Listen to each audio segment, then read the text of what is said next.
In the bustling city of Lagos, where the sounds of generators hummed like urban lullabies and the smell of jollof rice wafted through every street corner, lived a woman named Amara. At 32, she had built an empire, a chain of 3 successful beauty salons that had made her the talk of Victoria Island. Yet, despite her wealth and independence, there was an emptiness that no amount of success could fill. Her mother's words echoed in her mind daily. "Money cannot warm your bed at night, my daughter." Amara had watched all her friends marry, one by one, until she was the last woman standing at every wedding, catching bouquets she never asked for. Her younger sister had just given birth to her second child, and even her baby brother had introduced a girlfriend to the family. The pressure was suffocating, but Amara refused to settle. She wanted love, real, consuming, undeniable love. She wanted a man who would see her soul before her success, who would challenge her mind before admiring her beauty. But where was he? Desperation led Amara to a place she never thought she'd go, the doorstep of Prophet Elijah, an elderly seer known throughout Lagos for his uncanny accuracy. His compound sat at the edge of Lekki, hidden behind overgrown hibiscus and guarded by peacocks that roamed freely. The waiting room was filled with desperate souls like herself. Businessmen seeking favor, women clutching baby blankets, men with haunted eyes. When Amara finally entered the prophet's chamber, the old man didn't even look up from his Bible. "You seek a husband," he stated simply, his voice like dried leaves rustling. "Your wait is over, my daughter. In 3 weeks' time, you will meet your destiny. His name will be Charlie. Remember this name well. When you hear it, you will know." Amara left with her heart pounding, clutching the white handkerchief the prophet had blessed. Could it really be that simple? Just a name? Just 3 weeks? She didn't know whether to laugh or cry, so she did both on the drive home. The next morning, Amara woke with a strange energy coursing through her veins. She found herself paying attention to every man she encountered, listening carefully whenever someone introduced themselves. Was it the Uber driver? The contractor renovating her 3rd salon? The new client who came in for a consultation? 3 weeks felt simultaneously like forever and no time at all. Her best friend, Chioma, laughed when Amara confessed where she'd been. "You? Amara, I don't need a man? Okafor went to see a prophet? Girl, you must be seriously desperate." They sat in Amara's penthouse overlooking the Lagos Lagoon, glasses of Chapman in hand. But Chioma's teasing held a note of concern. She'd watched her friend grow harder over the years, her walls getting higher with each failed relationship. Maybe, Chioma thought, a little faith was exactly what Amara needed, even if it came from an old prophet in Lekki. Exactly 3 weeks later, on a sweltering Saturday afternoon, Amara's world tilted on its axis. She had gone to Terra Culture for an art exhibition, something she rarely did but felt inexplicably drawn to that day. As she admired a painting of the Osun River, a deep voice beside her said, "It's missing something, don't you think? Too peaceful. Rivers have currents, dangers beneath the surface." She turned to find a man whose presence seemed to command the entire room.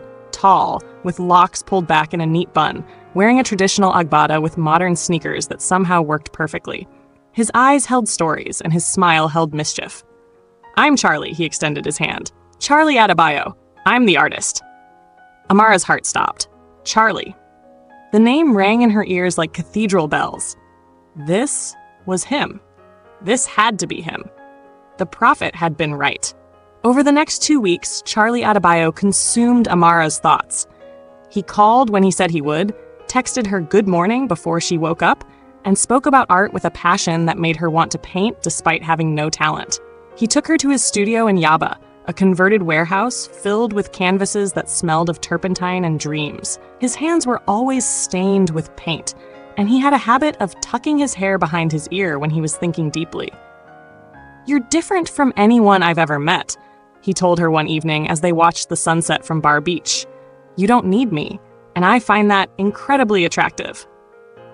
They talked about everything: her fear of mediocrity, his struggle to be taken seriously as an artist by his banker father, their shared love of Fela Kuti and jollof rice debates. When he kissed her for the first time, tasting of coconut candy and possibility, Amara was certain the prophet's words had come true. She was falling for Charlie Adebayo, and it felt like coming home. 3 days later, Amara's certainty shattered into 1,000 pieces. She was at her flagship salon in Ikoyi when a client's boyfriend walked in to pick her up. He was gorgeous in an entirely different way from Charlie Adebayo. Clean-cut, corporate, wearing a tailored suit that probably cost more than most people's rent. He had the confidence of old money and the charm of someone who'd never been told no. Charlie Okonkwo. He introduced himself after his girlfriend made the introduction. "I've heard so much about your business. Quite impressive." Amara felt the blood drain from her face. "Charlie? Another Charlie?"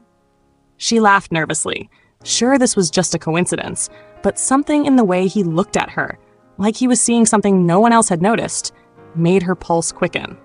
Over the next week, Charlie Okonkwo found reasons to stop by the salon. Each visit lasted longer than the last, and Amara found herself actually looking forward to them. Charlie Okonkwo was everything Charlie Adebayo wasn't. Structured, where the artist was spontaneous, traditional, where the other was rebellious, calculating, where the first was emotional. He worked at a prestigious investment bank and spoke about numbers the way poets speak about words. When he finally asked Amara to dinner, she said yes, telling herself it was just to be polite. She didn't mention Charlie Adebayo. She didn't know why. Dinner at Knock by Alara was a revelation. Charlie Okonkwo was funny in a dry, subtle way that caught her off guard. He asked about her business with genuine interest, offering insights that actually made sense. "You're thinking small," he told her bluntly. "3 salons? You should have 30 by now. Your model is scalable. You just need the right financial backing." By the end of the night, Amara's head was spinning. This Charlie saw her business the way she'd always dreamed of seeing it. He saw potential where others saw success. And when he walked her to her car, he didn't try to kiss her. He just said, "I'd like to see you again, Amara. Not about business. About us." There it was, an us with a second Charlie. For 2 weeks, Amara lived in a state of beautiful chaos. She saw Charlie Adebayo on Mondays and Wednesdays, days filled with art galleries, spontaneous beach trips, and conversations that made her soul feel seen. She saw Charlie Okonkwo on Thursdays and Saturdays, evenings of fine dining, business strategy sessions that turned into flirtation, and a growing understanding that stability could be sexy. She felt like she was living 2 lives, and the guilt was eating her alive. Neither man had asked if she was seeing anyone else. They were still in the early stages, after all, but she felt like a fraud. How could she be falling for 2 men simultaneously? And more importantly, which one had the profit meant? Was it the artist who painted her soul, or the banker who saw her empire? Kioma, sworn to secrecy, was no help. Girl, this is either divine intervention or divine confusion. Either way, you need to figure it out before someone gets hurt. Just when Amara thought her situation couldn't get more complicated, the universe laughed in her face. She was at a charity gala at Eco Hotels, one of those mandatory networking events she usually dreaded. She was standing by the bar, escaping the small talk, when a man in a doctor's coat, still wearing his hospital ID, rushed up beside her. Sorry, emergency call, double shift. I'm Charlie Nwachukwu." He ordered a coffee, black, no sugar, and she noticed his hands shaking slightly from exhaustion. "You came straight from the hospital to a gala?" Amara asked, intrigued despite herself. Charlie Nwachukwu laughed, a tired but genuine sound. "My sister organized this fundraiser for the children's cancer ward. If I didn't show up, she'd kill me, and she's scarier than any patient I've ever treated." They talked for 20 minutes, his pager interrupting 3 times. Yet he stayed, asking about her work with the same intensity he probably brought to his patients. When he finally had to leave, he said, "I'd like to take you to dinner when I'm not half dead from work. Would that be okay?" Amara heard herself say yes before her brain could process that she had just met Charlie number 3. Dr. Charlie Nwachukwu was chaos in human form. Always late, always apologetic, always called away at the worst moments. Their first proper date was interrupted twice by hospital emergencies. Their second date, he fell asleep in the middle of a movie, his head on her shoulder, exhausted from a 48-hour shift. Any other woman might have been offended. Amara found it endearing. There was something about his dedication, his pure heart for helping others, that drew her in. He worked at a public hospital in Mushin, refusing more lucrative private practice offers. "Those children need me," he said simply. "Money can wait." He was idealistic in a way that the artist was romantic and the banker was ambitious. When he looked at her, she felt like a person, not a conquest or a project. And when he finally kissed her in a hospital parking lot, smelling of antiseptic and hope, she felt her carefully constructed world crumbling. 3 Charlies. 3 perfect, impossible Charlies. How was she supposed to choose? Amara couldn't sleep. It was 3 a.m., and she lay in her bed staring at the ceiling fan, her mind racing. 3 men, all named Charlie, all perfect in different ways, all appearing within weeks of each other. This couldn't be coincidence. This had to be the prophecy unfolding. But the prophet had said, the one, singular.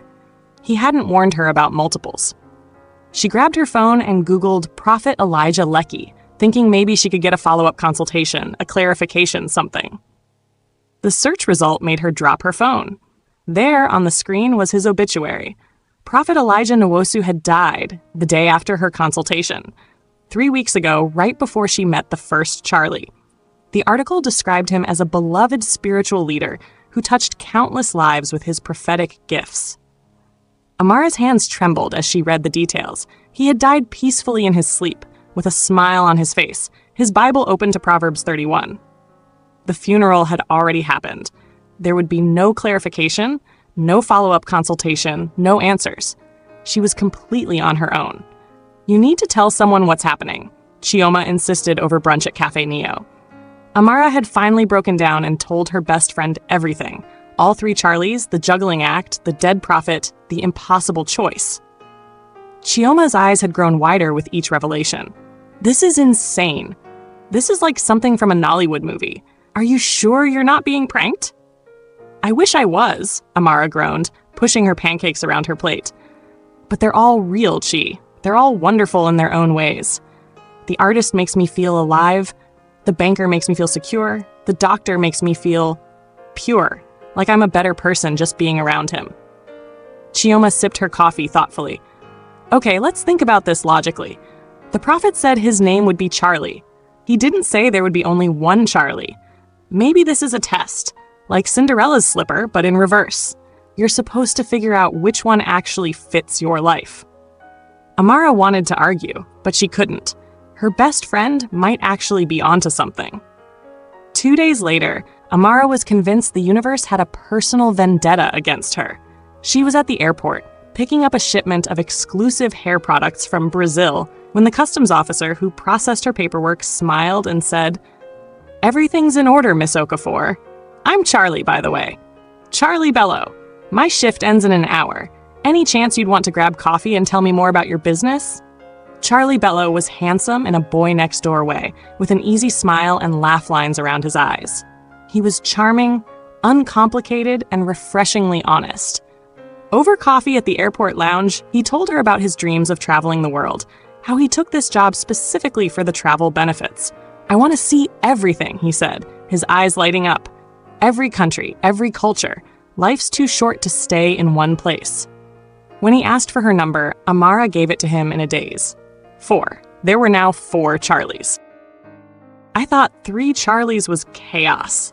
But standing there in that airport, holding Charlie Bello's business card, I realized the universe wasn't done testing me. Because 2 days later, at my mother's birthday party, I would meet Charlie number 5. And when I finally had all 5 Charlies in my life, the real nightmare began. How do you choose when every option feels right? Watch episode 2 to find out.